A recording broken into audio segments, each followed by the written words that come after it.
This is a village outside of Katete, in rural eastern Zambia.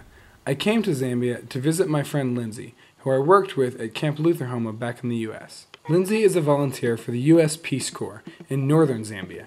She lives a 3-day journey from the capital, Lusaka, so instead of going to her site, we met in Lusaka and went to visit her Peace Corps friend Meg in eastern Zambia. Lindsay and Meg have both been in Zambia for close to 2 years, their Peace Corps commitment time.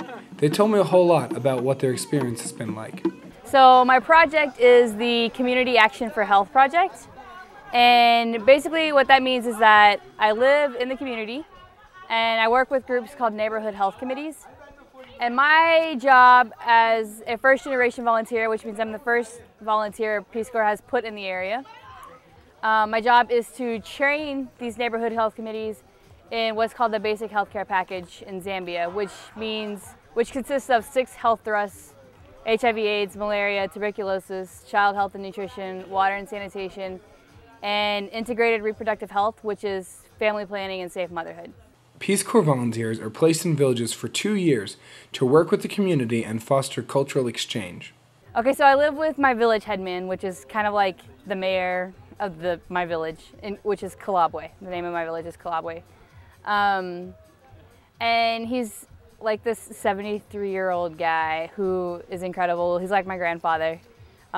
Treats me as one of the family, and all of his daughters are like my sisters. So, I mean, it's great. Like, I'm just really tight with them, and the kids look up to me. They're just attached to me. Every time I come home after I've been gone, they're just so happy. The children in Meg's village were also quite happy when we arrived. Right when we drove up, nearly 30 kids ran to Meg's house and excitedly started doing chalk drawings on her newly mudded hut walls.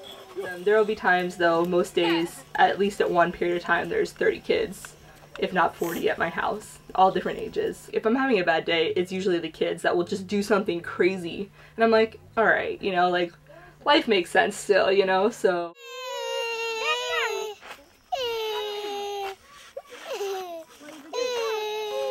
So a lot of my work in the village has actually been attuned to kids in one way or another, and water issues, and then HIV. Those are the 3 biggest things.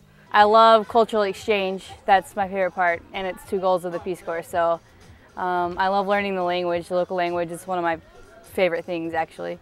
I like the solitude and the freedom of being here.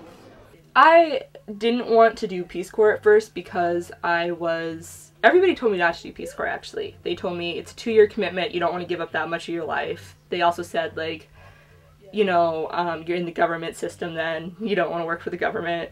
But I really researched other programs, and there was just nothing like this unless you paid for it, and even then, you were paying for maybe a couple months, not like any type of period of time. It was difficult at first because people expect a lot from you. And they expect you to give them a lot, and they expect you to be able to save them. And then they realize that that's not why you're here. The #1 thing that Peace Corps tells you, I feel like, is to like be doing the stuff culturally that people are doing here and to be sharing American culture with them. Peace Corps volunteers definitely live the rural African life. Most live without electricity or running water.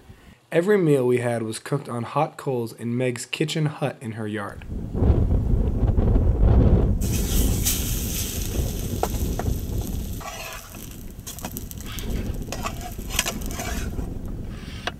And then the coals that you use to heat it all, you buy them from whoever? Yeah, people make it actually here. They burn trees to make the that's what I thought. Washa, yeah. So this is what your place is like, kind of? Yeah, it's set up a little different, but I basically live in the same type of structure. It's fun how you can like make both work. For me, the reason why I was interested in doing it at all is because like this is the kind of work I'd really like to get into, and I kind of wanted to see whether I could hack it, honestly. And I wanted to see, you know, like what the problems really are and how people really deal with it, because I think back home a lot of people think, you know, they get like children covered with flies type of thing, and they don't understand that people here really are working very hard. Mm-hmm. You know, they just need maybe a little bit of assistance, but they can do the work themselves. So camera shy. You say hi to your mom? Hi, Mom. See how many chickens you can catch with the camera. Okay. Go catch the chickens, Hans. All right, Catch the chickens. go. Chicken. Oh, got away. It is one of those places where you tend to actually be who you are. And it's a lot easier to be that here than in the States. I'd recommend this to anybody because you think 2 years is a long time. It's not.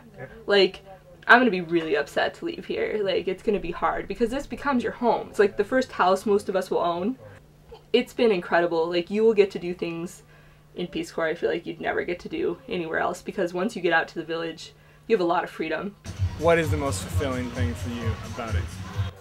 The relationships that I've built with my community and the fact that I'm as integrated as I am and know the language as well as I do, that's the most fulfilling. Like, that's what I'll take back with me, is knowing that somewhere on the other side of the world, there's people who love me, and always will.